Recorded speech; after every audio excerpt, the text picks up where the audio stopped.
Okay, welcome to another MECH 1000 video. In this video, we're going to learn how to add text to our drawings. So there are a couple different ways to add text. On the Home tab, there's an annotation toolbar, and there's a text tool right here. And you can use this pull down to select from multi-line text or single line text. An alternative to using this icon is to go to the annotate ribbon or annotate tab on the ribbon, and there is a more detailed text toolbar here that will allow you to choose between multi-line text and single line text, and will also allow you to choose between different text styles, and we'll learn a little bit later how we can create a text style, and we can adjust the height of the text and justification. So there's just more options here. But if you're working in the Home tab and you just quickly want to add text, this is where you can go. Now there are these two different types of text, and as far as I know, single line text has been around longer.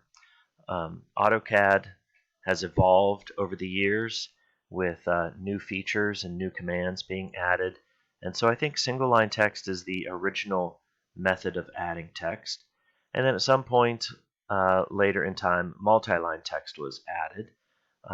Instead of replacing the single line text, they just added another option, and that's frequently what AutoCAD tends to do, because there are many users out there that have their personal preference on how they want to do things, and AutoCAD seems to respect that and leave some features the way they are, but when something else comes along, they add another option or another feature.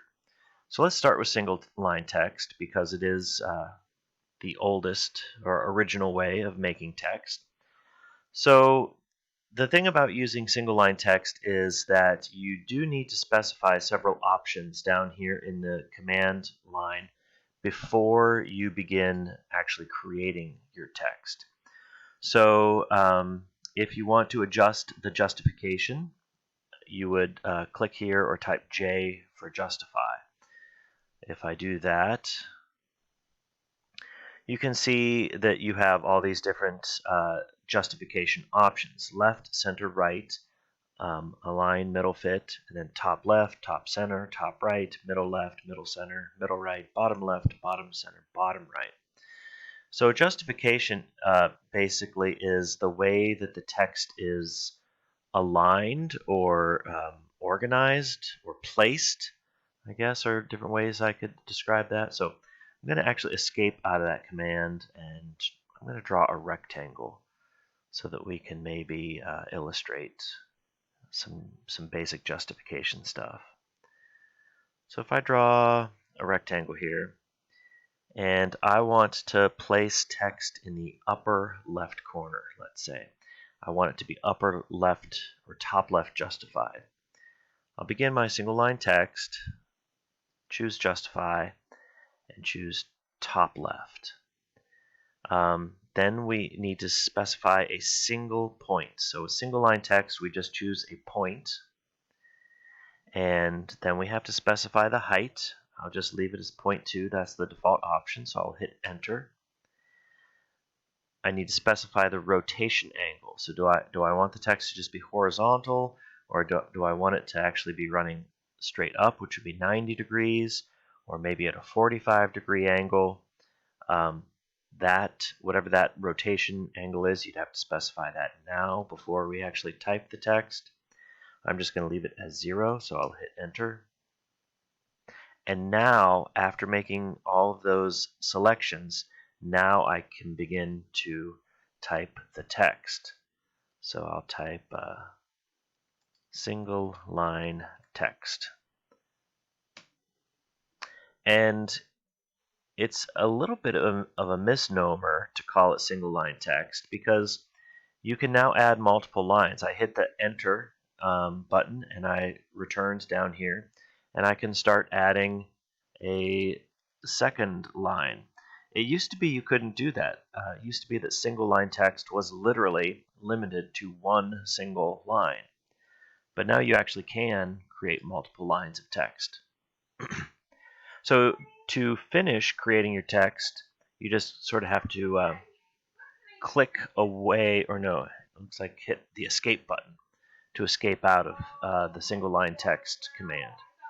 So I made this top left justified, which means that if I highlight the text, there is a blue grip in the top left corner of the text. It's aligned with the top of the text and the left. And you'll notice that as I continue to add or type text, the S, the first letter, remained where it was, and all these extra letters were added to the right of it.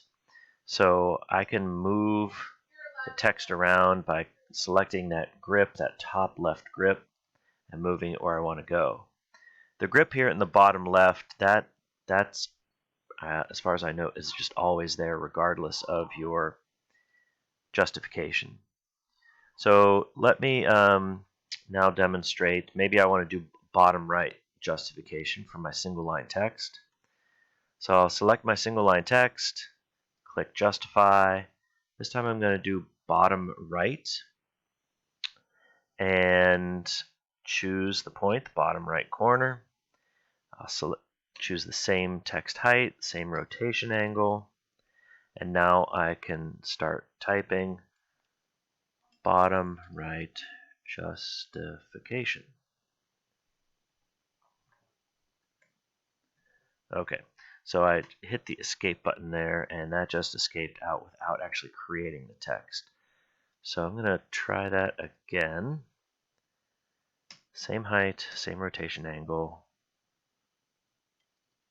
bottom right justification. And I'll click away from it and then hit escape. So you'll notice that as I was typing that text, as I added more and more letters, it moved to the left. And if I highlight the text, there is a grip in the bottom right corner.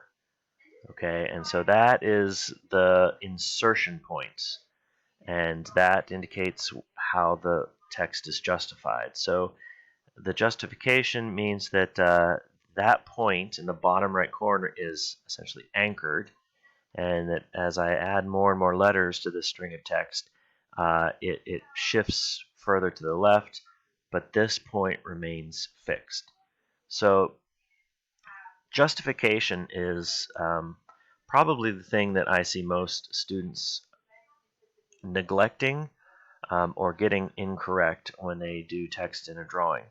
So it's important that if you're wanting to align text in an upper left corner of a rectangle, use top left justification. Or if you're wanting it to be aligned to the bottom right corner, use bottom right justification. Or if you're wanting to put text in the middle of a circle, the center of a circle, use center justification. So as I said, single line text is the original method of adding text. You have to select a bunch of your options before you start typing.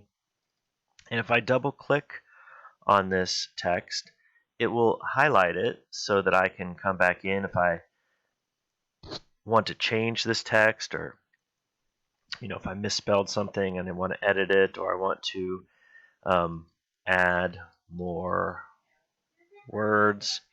You can just double click on it and edit that text, but that's really all you can do is add or delete some of that text. So let's contrast that now with multi-line text.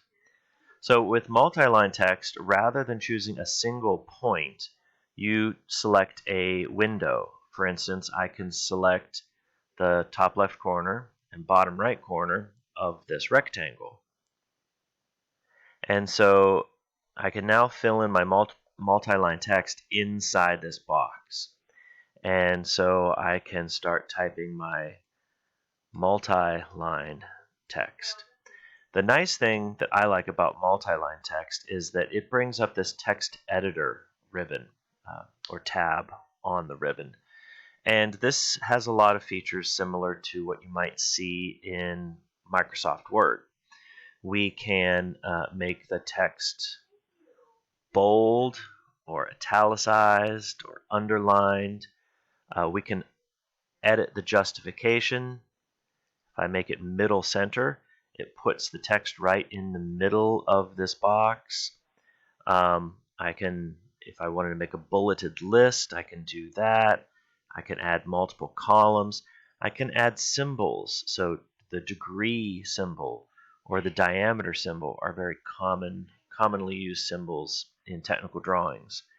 And so, and I can adjust the height. I can make it maybe instead of 0.2, I can double that size to 0.4. I need to make sure that I highlight the text when I change it, 0.4, enter. And so you can do all of these things and click away from the multi-line text. And if you want to edit this text at a future time, you just double click on it and it brings up this text editor. So generally speaking, I prefer the multi-line text, if for no other reason than just because of this text editor. It allows you to come back in and adjust the size, adjust things like whether it's bold, underlined, or italicized. I need to highlight it, and I can take off the bold, take off the underline, remove the italics. You can change the font. Let's say I want to use Tahoma instead of Arial. I can do that. I can change the justification. I can change all of these things after I've created the text, and then I can close the text editor. If I wanted to edit those features of single line text, there is a way you can do it. It's just not quite as user friendly. I would need to click on it, right click, and bring up its properties. And then here in the properties dialog box, I can change things like the justification or the text height. Let's see. Doesn't look like it has as much functionality. There aren't as many options here. For instance, I was looking to see if I could change the font style, and I'm not seeing that as an option. If I had different styles set up in advance, I could select between the styles, but doesn't look like I can adjust the font here. So basically, multi-line text I think is generally preferred. It gives you more editing options, and those are the basics of how to create single line and multi-line text. I think I will create a separate video to show you how to set up text styles. So we'll do that in the next video.